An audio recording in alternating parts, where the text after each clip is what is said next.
Hello students, how are you? Welcome to my channel educational scholar. और मैं doctor Sobia एक और लेक्चर के साथ आपके सामने। आज के इस लेक्चर में हम क्लिनिकल बैक्टीरियोलॉजी के बारे में स्टडी करेंगे। Bacteriology which is a branch of microbiology. Microbiology means study of micro organisms. जब हम different kind of micro organisms like bacteria, fungi, virus and other microbes वगैरह के बारे में स्टडी करते हैं तो उसे हम माइक्रोबायोलॉजी के अंदर कंसीडर करते हैं। बैक्टीरियोलॉजी जिसमें हम डिफरेंट किस्म के माइक्रोब्स के बारे में स्टडी करेंगे, और क्लिनिकल बैक्टीरियोलॉजी जिसमें हम उनके पैथोजेनिक इफ़ेक्ट्स को, उनकी डायग्नोसिस को और लेटर उन डायग्नोस्टिक इफ़ेक्ट्स की बेस पे उनकी ट्रीटमेंट, उन डिजीज़ की ट्रीटमेंट कैसे की जाती है, इस चीज़ के बारे में स्टडी करेंगे। बट आगे बढ़ने से पहले मेरी आपसे रिक्वेस्ट है कि अगर अभी तक आपने चैनल को सब्सक्राइब नहीं किया तो काइंडली सब्सक्राइब का बटन प्रेस कर दें। बढ़ते हैं अपने लेक्चर की तरफ। So clinical microbiology. Microbiology means study of micro organisms. Clinical means purpose of clinical microbiology यहाँ पे देखेंगे, यानी जिसमें हम क्या करते हैं कि डिफरेंट काइंड ऑफ आइसोलेट करते हैं और आइडेंटिफाई करते हैं पैथोजेनिक माइक्रो ऑर्गेनिजम्स को। Pathogenic means disease causing micro organisms, यानी जिनकी वजह से डिफरेंट किस्म की डिजीज़ जो हैं वो कॉज हो रही हैं। डिफरेंट किस्म के माइक्रोब्स को इस तरह से हम उनकी आइडेंटिफिकेशन कर सकते हैं कि कौन सी स्पेसिफिक डिजीज़ जो है वो किस specific kind of micro organism की वजह से हो रही है। फिर जब हम उनकी डायग्नोसिस, उनकी आइडेंटिफिकेशन कर लेते हैं तो bye using different kind of tests जो हैं देखने के बाद, तो उसके बाद हम उनकी ट्रीटमेंट, उनके क्योर के लिए भी देखते हैं कि उनका हम क्योर कैसे कर सकते हैं, या इसको हम कंट्रोल कैसे कर सकते हैं, या इसको हम आगे बढ़ने से किस तरह से रोक सकते हैं। सबसे पहले वो कौन कौन से टेस्ट हैं जो कि इनकी आइडेंटिफिकेशन के लिए, यानी पैथोजेनिक माइक्रो ऑर्गेनिजम्स की आइडेंटिफिकेशन या डायग्नोसिस के लिए यूज़ करते हैं। आप डिफरेंट किस्म के स्मेयर्स यूज़ कर सकते हो। You can use different kind of cultures, molecular analysis की जाती है, सीरोलॉजिकल टेस्टिंग की जाती है, और इसके अलावा एंटीबायोटिक टेस्टिंग जो है वो इस पर्पज़ के लिए, यानी इन्फेक्शियस डिजीज़ की डायग्नोसिस के लिए यूज़ की जाती है। ठीक है, वन बाय वन हम इनके बारे में हम देख भी लेते हैं कि ये है क्या, या बेसिक टर्म्स के बारे में साथ साथ बताती जाऊंगी ताकि आपके जो कंसेप्ट्स हैं वो भी क्लियर हो जाए। Serologic test means different kind of blood test हैं। ब्लड टेस्ट के अलावा इसमें आप डिफरेंट किस्म के बॉडी फ्लूइड्स भी यूज़ कर सकते हो। ये किस लिए कि ये परफॉर्म किए जाते हैं कि जब ये टेस्ट परफॉर्म किए जाते हैं तो ये आप को बॉडी के अंदर एंटीबॉडीज़ की आइडेंटिफिकेशन में हेल्प करती हैं। कौन सी एंटीबॉडीज़ के, जब कोई इन्फेक्शन बॉडी के अंदर हो जाता है या कोई फॉरेन पार्टिकल जो है वो बॉडी के अंदर एंटर होता है तो सर्टेन काइंड ऑफ एंटीबॉडीज़ जो हैं वो उनकी प्रोडक्शन स्टार्ट हो जाती है। तो सच काइंड ऑफ टेस्ट जो हैं वो आपको इनकी आइडेंटिफिकेशन में, यानी इन फॉरेन पार्टिकल्स की डायग्नोसिस में हेल्प करेंगे। So you can say different types of serologic test are use to diagnose different kind of disease conditions, यानी उसकी आइडेंटिफिकेशन में हेल्प कर रहे होते हैं। Basic terms, for example antigen की आप बात करें जो कि फॉरेन पार्टिकल के तौर पर एक्ट करता है। एंटीजन कोई भी ऐसा सब्सटेंस है जो कि बॉडी के अंदर जब एंटर हो जाता है तो बॉडी का जो नेचुरली इम्यून सिस्टम है वो इसके अगेंस्ट एंटीबॉडीज़ की प्रोडक्शन स्टार्ट कर देता है। ठीक है, सो एंटीबॉडी यू कैन से कोई भी सब्सटेंस हो जाता है एनवायरनमेंट से, इसलिए इसे फॉरेन पार्टिकल का भी नाम दे दिया जाता है। It can be different kind of chemicals, bacteria, viruses and others. और एंटीबॉडीज़ जिसे आप इम्यूनोग्लोबिन भी कह देते हो, it's a large Y shape protein जो कि इम्यून सिस्टम की मदद से प्रोड्यूस होती है ताकि जो फॉरेन पार्टिकल्स या एंटीजन बॉडी के अंदर एंटर हुए हैं ये उनके इफ़ेक्ट को न्यूट्रलाइज कर सके। इसके अलावा एंटीबायोटिक सेंसिटिविटी टेस्टिंग जो है वो भी डिजीज़ की आइडेंटिफिकेशन के लिए, यू कैन से पैथोजेनिक माइक्रो ऑर्गेनिजम्स की आइडेंटिफिकेशन के लिए इसको यूज़ किया जा सकता है। स्पेसिफिकली हम एंटीबायोटिक सेंसिटिविटी या सस्पेक्टेबिलिटी टेस्ट को यूज़ करते हैं ताकि देख सकें कि स्पेसिफिक काइंड ऑफ बैक्टीरिया या फंगस जो किसी इंडिविजुअल को इफ़ेक्ट कर रहे हैं उनके अगेंस्ट कौन सी एंटीबायोटिक जो है वो हम यूज़ कर सकते हैं, यानी कौन सी एंटीबायोटिक जो है वो ज़्यादा इफ़ेक्टिव हो सकती है ताकि लेटर ऑन डायग्नोसिस के बाद जब उसको हम इजीली कंट्रोल भी कर सकें। नेक्स्ट है जी क्लिनिकल माइक्रोबायोलॉजी। तो माइक्रोबायोलॉजी के अंदर या क्लिनिकल माइक्रोबायोलॉजी के अंदर जो लोग इसको स्टडी करते हैं उन्हें हम माइक्रोबायोलॉजिस्ट या क्लिनिकल माइक्रोबायोलॉजिस्ट का नाम दे देते हैं। So those are the persons who study microorganisms. कौन से माइक्रो ऑर्गेनिजम्स? जो कि डिफरेंट किस्म की डिजीज़ के और इन्फेक्शंस के लिए रिस्पॉन्सिबल हैं। So by using different methods, smear को यूज़ करते हुए या डिफरेंट काइंड ऑफ टेस्ट के थ्रू जब उन पैथोजेनिक माइक्रो ऑर्गेनिजम्स की आइडेंटिफिकेशन हो जाती है तो उसके बाद क्या करते हैं कि ये एनालाइज करते हैं डिफरेंट कल्चर्स को, ताकि जो पता चल सके कि ये डिज़ीज़ जो है वो किस किस्म के माइक्रो ऑर्गेनिज्म की वजह से काज हुई है। आइदर ये जो स्पेसिफिक इन्फेक्शन है ये फंगल काइंड ऑफ इन्फेक्शन है, पैरासिटिक काइंड ऑफ इन्फेक्शन है, वायरल है, या यू कैन से कि ये बैक्टीरियल काइंड ऑफ इन्फेक्शन है। जब हम उनके स्पेसिफिक पैथोजेनिक माइक्रो ऑर्गेनिज्म को फाइंड आउट कर लेंगे तो ये फिर क्लिनिशियंस को हेल्प कर रहे होते हैं कि इनकी ट्रीटमेंट भी की जा सके, कि हम इन सर्टेन डिजीज़ को किस तरह से कंट्रोल कर सकते हैं। You can say it help them to diagnose, manage and treatment of infectious disease. So clinical bacteriology lab में क्या करते हैं कि डिफरेंट काइंड्स ऑफ टेस्ट जो हैं वो परफॉर्म किए जाते हैं।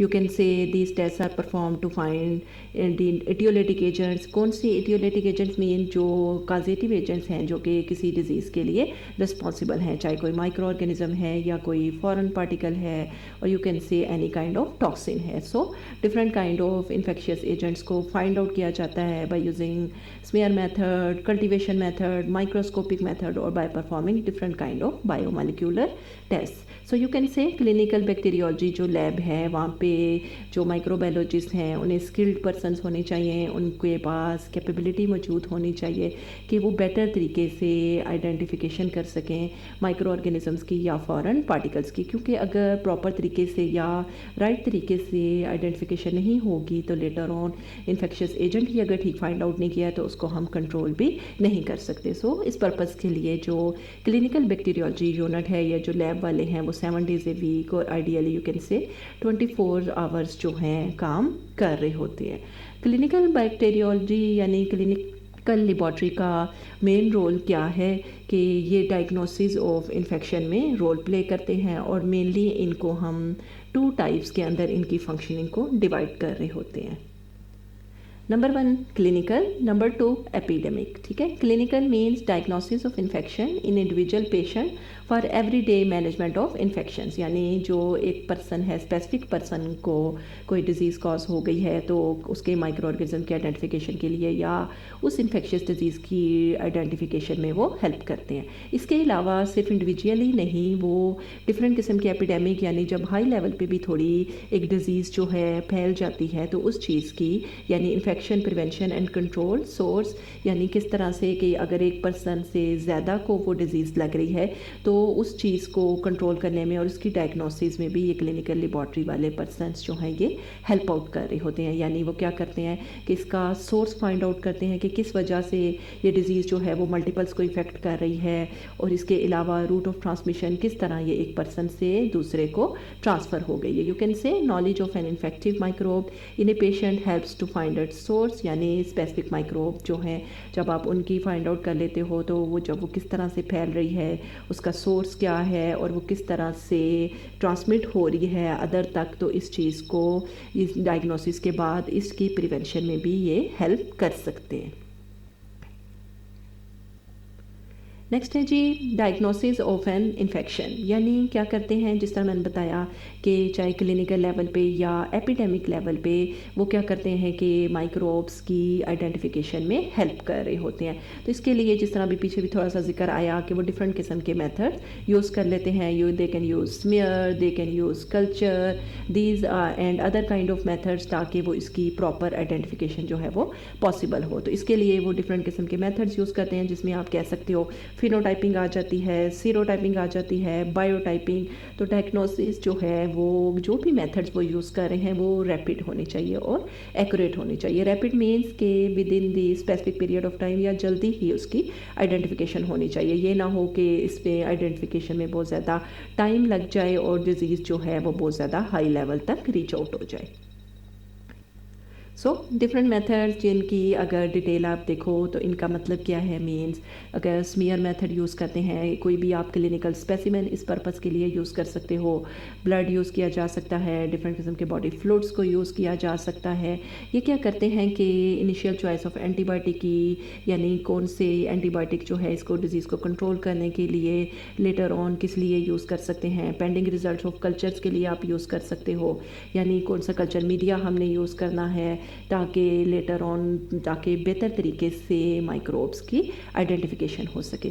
फिनोटाइपिंग यानी फिजिक्स का मतलब होता है कि प्रिंसिपल यानी physical makeup of an organism. तो फिनोटाइपिंग प्रोसेस जो है वो भी यूज़ किया जाता है, जो कि किसी भी ऑर्गेनिज्म की फिनोटाइप को उनकी ज़ाहिरी कंडीशन को देखने में या उसमें हेल्प करता है, और लेटर ऑन ये फिनोटाइप जो है उसकी जीनोटाइपिंग की फॉर्मेशन में भी आपको हेल्प कर सकती है। जीनोटाइपिक मीन्स जिसका कि ताल्लुक genetic makeup of an organism से है।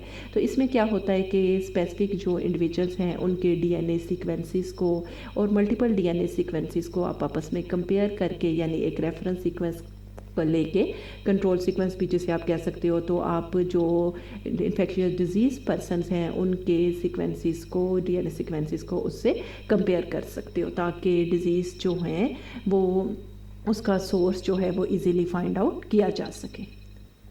नेक्स्ट ही है सीरोटाइपिंग। ठीक है, यू कैन से with in A species bacteria, यानी जब आप माइक्रोब्स जो हैं, जो पता लग गया है आपको कि कौन से माइक्रोब्स की वजह से ये स्पेसिफिक काइंड ऑफ डिजीज़ हो रही है, तो आप उन माइक्रोब्स की सपोज एक आपको पता लग गया कि ये डिज़ीज़ जो है किसी इस वायरस वगैरह की वजह से हो रही है, तो आप उसकी फ़र्दर क्लासिफिकेशन भी कर सकते हो based on their cell surface antigens की बेस पे, ताकि सब स्पीशी लेवल तक भी जो बिल्कुल एग्जैक्ट जो है माइक्रोब जिसकी वजह से डिजीज़ कॉज हो रही है उसको आपको फाइंड आउट करने में हेल्प मिल सके।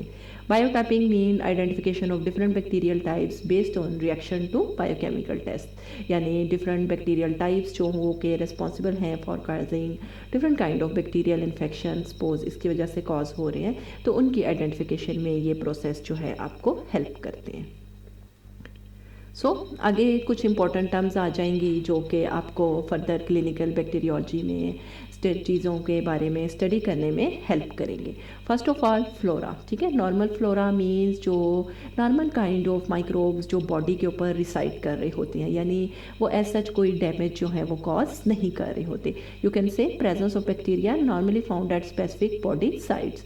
कौन सी बॉडी साइट्स? मोस्टली जो साइट्स आपकी इन्वायरमेंट से एक्सपोज होती हैं, जैसे आपकी आउटर लेयर ऑफ स्किन हो सकती है, आपका माउथ का और सामने वाला पोर्शन है, यानी जो भी आपका माउथ बॉडी पार्ट्स जो हैं mostly expose to the environment होते हैं, तो वहाँ पे डिफरेंट किस्म के माइक्रोब्स जो है वो रिसाइड कर सकते हैं। ठीक है, कॉलोनाइजेशन रिसाइड करते हैं, बल्कि कॉलोनाइजेशन प्रेजेंस ऑफ बैक्टीरिया उन्हें बॉडी सरफेस यानी जितनी भी आपकी ये एक्सपोज्ड सरफेसेस हैं यहाँ पे जो बैक्टीरिया प्रेजेंट होते हैं जो फ्रेंडली होते हैं, कॉलोनी का मोस्टली मतलब होता है कि जिसमें हमेशा नंबर उनका इंक्रीज होता है। So multiple kind of microbes जो कि फ्रेंडली माइक्रोब्स यू कैन से, जो कि ह्यूमन बॉडी के ऊपर प्रेजेंट होते हैं और वो कोई भी डिजीज़ कॉज नहीं करते, बट जब वो डिज़ीज़ कॉज कर देंगे तब आप उसे इन्फेक्शन की टर्म के अंदर कंसीडर करते हो। सो फॉर एग्जांपल के multiplication of micro organisms in body tissues. यहाँ पे इस तरह से एग्जांपल लूँगी कि जिस तरह सपोज आपके एक माइक्रोब जो है वो आपकी आउटर लेयर ऑफ स्किन के अंदर प्रेजेंट है, ठीक है, आउटर लेयर ऑफ स्किन पे प्रेजेंट है, बट उसको किसी वे से वो आपकी स्किन को क्रॉस कर जाता है, जब कोई इंजेक्शन लगता है या कोई इंजरी कॉज होती है, तो मेन वो माइक्रोब जो है वो इनर लेयर तक ट्रेवल कर जाएगा और वहाँ जाके वो कोई इन्फेक्शन भी कॉज कर सकता है। ठीक है, तो इसलिए यानी वो उसकी प्रॉपर जगह तो नहीं थी, लेकिन जब वो उस जगह पे पहुंच गया तो वहाँ पे वो इन्फेक्शियस एजेंट, यानी सपोज आप इस तरह से कह सकते हो कॉलोनाइजेशन, जहाँ पे माइक्रोब्स नॉर्मली प्रेजेंट होते हैं और वो कोई डिजीज़ कॉज नहीं करते, but in case of infection वो मल्टीप्लिकेशन होती है उनकी मज़ीद, और वो क्या करते हैं कि नॉर्मल सिस्टम से अलग होते हैं और इन्फेक्शियस कॉज कर देते हैं। ठीक है, ये big cause of any local injury. ठीक है, infectious disease also known as the ऐसी डिजीज़ जो कि आपकी एक से दूसरे को ट्रांसमिट हो सकती है। You can say transmissible disease और you can say communicable disease, जो कि किसी वजह से एक से दूसरे को ट्रांसफ़र हो गई है। नेक्स्ट हम देखते हैं कि microbes that always cause disease in a new human, उन्हें हम प्राइमरी पैथोजेंस का नाम देते हैं। बट सम माइक्रोब्स जो हैं वो समटाइम्स डिजीज़ कॉज करते हैं और समटाइम्स डिजीज़ कॉज नहीं करते। सो you can say they are the type of opportunistic pathogens. Mean primary pathogens जब भी वो दूसरे पर्सन तक ट्रांसमिट होंगे they will always cause the disease. But opportunistic यानी सिर्फ only in immunocompromise position, यानी कोई स्पेसिफिक पर्सन जो है वो उसको इतना नहीं कैरी आउट कर सकता तो उन्हें, यानी स्पेसिफिक पर्सनस को वो डिजीज़ कॉज करते हैं और कुछ को वो डिजीज़ कॉज नहीं कर सकते। So next source of microbes, अगर पेशेंट का ओन फ्लोरा यानी आपकी अपनी बॉडी से ही माइक्रोब्स जो हैं अदर एरियाज़ पे ट्रैवल कर गए हैं और उन्होंने कोई डिजीज़ कॉज कर दी है, कोई इन्फेक्शन कॉज कर दिया है, then it can be endogenous kind of infection. But अगर माइक्रोब्स का सोर्स जो है वो आउटसाइड द पेशेंट्स बॉडी है, यानी दूसरे पर्सन से माइक्रोब्स ने आपकी बॉडी तक ट्रैवल किया है, then it will be exogenous kind of infection. So different kinds of modes of disease transmission जो हैं वो इस पर्पज़ के लिए यूज़ किए जाते हैं। मीन यानी डिज़ीज़ जो है वो एक जगह से एक से दूसरे को किस तरह से ट्रांसफ़र हो सकती है, यानी methods by which an agent can be passed from one host to the next, next to next, यानी कोई पर्सन कोई एनिमल, ठीक है। पोर्टल ऑफ एंट्री यानी किस तरह से माइक्रोब्स जो हैं वो एक से दूसरे को ट्रांसफ़र होके कैसे उसकी बॉडी के अंदर एंटर होंगे, दे could be different. Respiratory portal यानी सांस के ज़रिए, गैस्ट्रो इंटेस्टाइनल, जेनिटो यूरिटरी ट्रैक्ट, और यू कैन से डैमेज स्किन, यानी इन तमाम सोर्सेज के थ्रू जो माइक्रोब्स जो हैं वो दूसरे को अंदर ट्रांसफ़र हो जाते हैं। Either endogenous kind of infection हो या आपका एक्सोजिनस काइंड ऑफ इन्फेक्शन हो, but these are the different portals of entry जिसके थ्रू माइक्रोब्स जो हैं वो दूसरी जगहों पे ट्रैवल कर जाते हैं। सो जनरली हम इनको टू काइंड्स के अंदर, मोड ऑफ ट्रांसमिशन को टू टाइप्स के अंदर डिवाइड कर रहे होते हैं। नंबर वन आपका direct contact, for example hand, surgical instruments जिसमें इन्वॉल्व होते हैं, और यू कैन से indirect contact, for example airborne microbes, water borne, food borne, and you can say different kind of vector borne, ठीक है। इनकी हम थोड़ी सी डिटेल देख लेते हैं। Direct transmission mean person to person, यानी ट्रांसफर ऑफ पैथोजेंस और agent from a host to a second host, ठीक है। सोर्स ऑफ माइक्रोब्स ठीक है कॉलोनाइज्ड और इन्फेक्टेड, यानी जिसमें प्रेजेंट थे, ठीक है, जिसमें नॉर्मल फ्लोरा, एक्सोजिनस भी हो सकता है, यानी एक पर्सन के ऊपर वो दूसरे के ऊपर ट्रैवल कर गए हैं, या वो इन्फेक्शियस डिजीज़ थी उससे उसकी वजह से माइक्रोब्स जो हैं एक से दूसरे को ट्रैवल कर गए हैं। सोर्स ह्यूमन भी हो सकता है, कुड बी एनिमल, और could be different kind of environment में जो आपके प्रेजेंट होंगे, ठीक है। फिजिकल कॉन्टैक्ट इसमें शामिल हो सकता है, personal contact, for example touching, contaminating hands, यानी किसी भी थ्रू वे से, यानी ये एक से दूसरे को इनकी ट्रांसमिशन हो सकती है। इनडायरेक्ट ट्रांसमिशन मीन्स यानी other are carried by some intermediate item और organism, means any kind of host. इसमें आप कह सकते हो कि इन्वायरमेंट शामिल हो सकती है, इन्वायरमेंट की वजह से यानी माइक्रोब्स जो हैं वो ट्रैवल करते हुए दूसरी तरफ चले गए, और यू कैन से कंटिमिनेट, इन्वायरमेंट कंटिमिनेटेड थी किसी ह्यूमन या एनिमल होस्ट की वजह से जो ऑलरेडी इन्फेक्शियस था, ठीक है, और उसकी वजह से जो माइक्रोब्स जो हैं वो ट्रैवल कर गए। फॉर एग्जांपल यहाँ पे साल्मोनेला इन वाटर प्रेजेंट होगा तो ये डिजीज़ कॉज कर सकते हैं, ठीक है। एयरबॉर्न हो सकते हैं, they could be water borne, the vehicle borne, और you can say vector borne, ठीक है। इसकी ये इंटरेक्ट के अंदर ये डिफरेंट टाइप्स आ जाती हैं। सो एयरबॉर्न मीन जब एयर के अंदर आपकी आउटसाइड इन्वायरमेंट के अंदर डिफरेंट किस्म के माइक्रोब्स जो हैं वो प्रेजेंट होंगे। सपोज एक पर्सन ने बाय स्नीजिंग, कफिंग, या जब वो बात कर रहे थे तो जो ड्रॉपलेट्स जो हैं उनके माउथ से वो एयर में शामिल हो गए, तो एयर में वो माइक्रोब्स आ गए, और वो एयर जब ट्रैवल करती हुई दूसरी तरफ जाएगी तो हो सकता है वहाँ पे किसी पर्सन को वो जाके वो माइक्रोब्स जो है इन्फेक्ट करते, ठीक है। नेक्स्ट है जी वाटर बॉर्न, यानी जो आपका ड्रिंकिंग वाटर है, आइदर स्विमिंग पूल, स्ट्रीम्स और लेक्स, वहाँ पे वो डिफरेंट किस्म के माइक्रोब्स प्रेजेंट होंगे। अब जो वाटर जो है वो सेकंड पर्सन जो उसको यूटिलाइज करेगा तो जो इन्फेक्शियस एजेंट है वो उसकी बॉडी के अंदर भी ट्रांसफ़र हो जाएगा।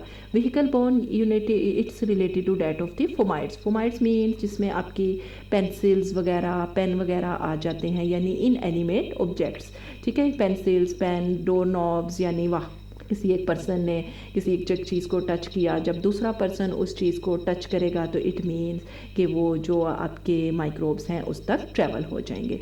Vector borne any living non human carrier of A disease that transport and serves the process of, for example इसमें इंसेक्ट्स हैं, फ्लाई, फ्लीज, मॉस्किटोस वगैरह, ठीक है। यानी व्हीकल बॉर्न जिसमें इनएनिमेट ऑब्जेक्ट्स थे, और वेक्टर बॉर्न यू कैन से एनिमेटेड ऑब्जेक्ट्स, यानी ये जो रोडेंट्स वगैरह हैं जिसमें आपके रैट्स वगैरह आ जाते हैं, उनकी बॉडीज़ के साथ कोई माइक्रोब्स जो हैं अटैच होके एक जगह से दूसरी जगह माइक्रोब्स जो हैं वो ट्रैवल कर जाएंगे और सेकंड को जाके इफ़ेक्ट कर देंगे। सो अब आप इजीली कर सकते हो कि डायरेक्ट मोड ऑफ ट्रांसमिशन, ठीक है, इसमें person to person, person to animal यानी एक होस्ट से सेकंड होस्ट, और इनडायरेक्ट जिसमें अदर जो सोर्सेज हैं, जिसमें इन्वायरमेंट आपका मेन रोल प्ले कर रही है, या जो भी चीज़ें आपके इर्द गिर्द मौजूद हैं वो इसके अंदर इन्वॉल्व होती हैं।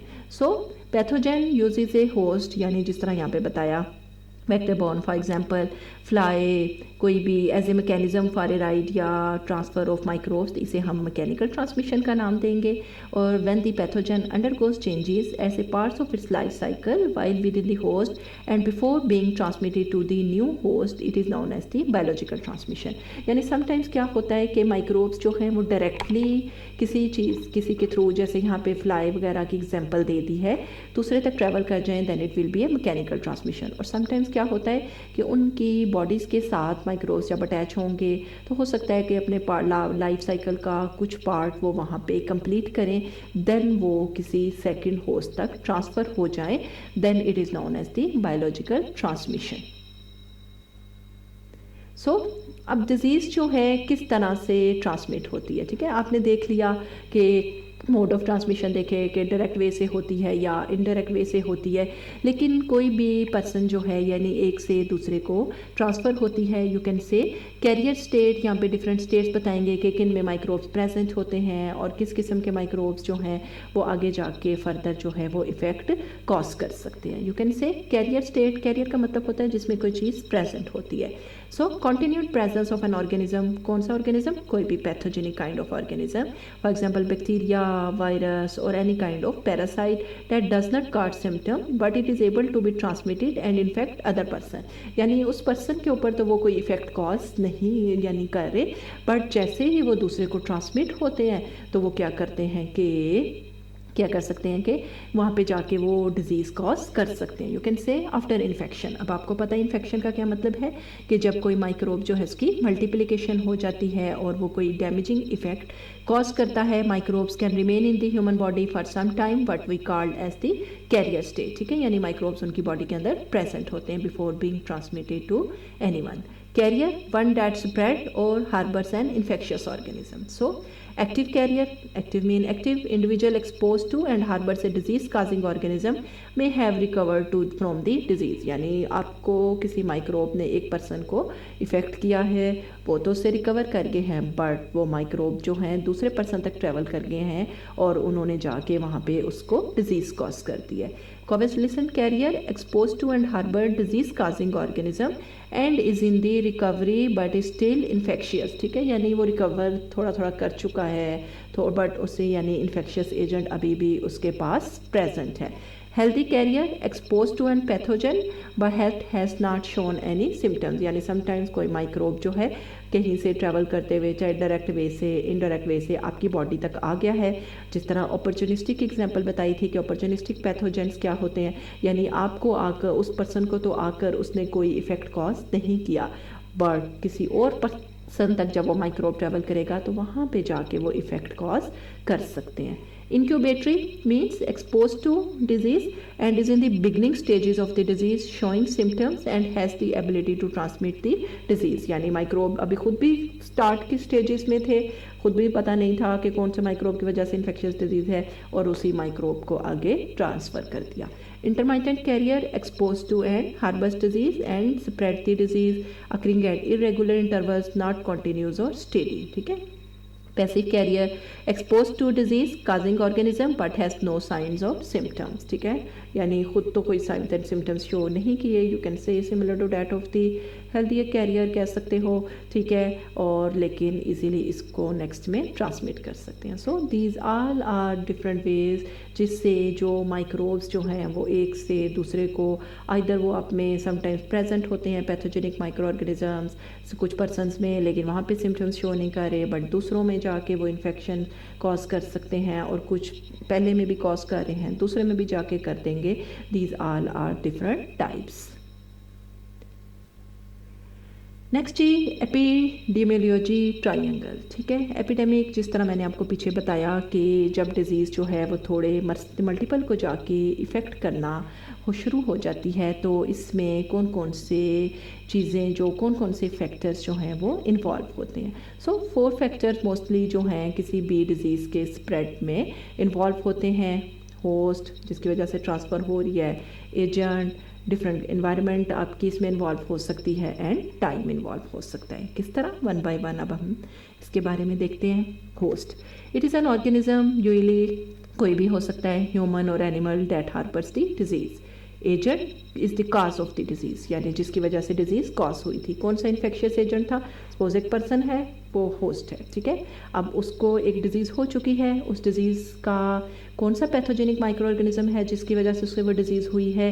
It could be bacteria, virus, parasite, fungal, different kinds of chemicals like radiations, heat, और you can say natural toxins like snake और स्पाइडर विनम वगैरह, ठीक है। सो इसमें ये जो 2 चीज़ें हैं यानी ये मेन रोल प्ले कर रहे हैं। After that pathogen mean disease causing organism, offer substance and यानी किस तरह से पैथोजन ये आगे फॉरवर्ड हो रहा है, ये इस चीज़ पे भी डिपेंड करता है कि इम्यूनिटी का लेवल क्या है, उसका जेनेटिक मेकअप क्या है, स्टेट ऑफ हेल्थ क्या है, overall fitness within the host can determine the effect of a disease organism can have upon it। जिस तरह भी पीछे बताया कि कुछ जो हैं एक्टिव कैरियर होते हैं, कुछ पैसिव कैरियर होते हैं, कुछ हेल्दी कैरियर होते हैं। एक्टिव तो सिम्टम्स शो कर देते हैं, पैसिव और हेल्दी जो हैं वो कोई एज सच सिम्टम्स वगैरह शो नहीं करते।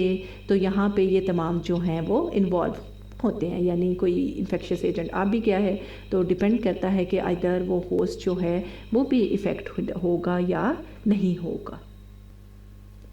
सो नेक्स्ट इन्वायरमेंट भी इस चीज़ में बहुत ज़्यादा इंपॉर्टेंट रोल प्ले करती है, क्योंकि अब देखो जिससे पीछे मैंने बताया कि मोड ऑफ ट्रांसमिशन में इन्वायरमेंट में रोल प्ले करेगी, ठीक है। यानी जो एयरबॉर्न, वाटरबॉर्न वगैरह थे जिस तरह, उसमें फॉर एग्जांपल के डिफरेंट कंडीशंस हैं तो कि दैट अलाउ द डिजीज़ और अलाउ डिजीज़ ट्रांसमिशन, यानी डिफरेंट कंडीशंस की वजह से डिफरेंट इन्वायरमेंटल फैक्टर्स में जिस तरह social, cultural, different physical aspects जो हैं वो इस चीज़ में शामिल होते हैं। यानी इन्वायरमेंट जो है वो किसी भी डिज़ीज़ की ट्रांसमिशन में मेन रोल प्ले कर रही होती है।